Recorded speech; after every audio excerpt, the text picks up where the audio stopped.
श्री रविदास जी का नाम सुना होगा, बहुत बड़े महान भक्त हैं रविदास, संत रविदास जी है ना। तो काशी के ब्राह्मणों ने विरोध किया, इनको पूजा नहीं करनी चाहिए, ठाकुर जी की पूजा करने का इनको अधिकार नहीं। तो बादशाह अन्य धर्मावलंबी था, तुरंत बुलाए गए रविदास जी, ब्राह्मणों की ऐसे पंक्ति बैठी और उनसे कहा कि आप ठाकुर सेवा क्यों करते हो? उनका हमारे ठाकुर वो करवाना चाहते इसलिए ठाकुर सेवा करते हैं।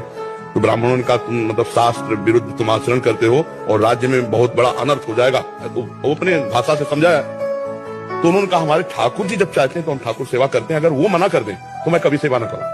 बोले अब उनकी नजर में तो विग्रह हैं, तो ठाकुर जी कैसे? तो बोले तुम्हारी बात समझ में कैसे आएगी कि तुम्हारे लिए ठाकुर जी राजी है सेवा के लिए? बोले वहां दूर सिंहासन रख दो और तुम मंत्रों से बुलाओ और हम ऐसे बुलाएंगे, अगर हमारी गोद में आ जाए तो जान लेना ठाकुर जी सेवा।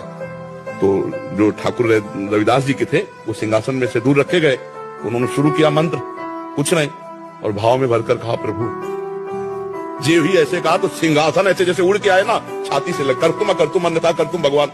तो ब्राह्मणों ने फिर बात रखी कि ये इनके ठाकुर ने कुछ जादू टोना किए होंगे, हम अपने ठाकुर लाते हैं। तो वो अपने ठाकुर लाए और मंत्र बादशाह के सामने, पर फिर जे ही ऐसे भाव में किया ठाकुर महान संत मन चंगा उन्हीं का सूत्र है। तो कठौती में सबरी जी के पास भगवान गए, सबरी जी की स्तुति की और वहां भगवान ने अपने श्रीमुख से कहा जाति पाति कुल कर्म धर्म का इसका में कोई संबंध नहीं, मानो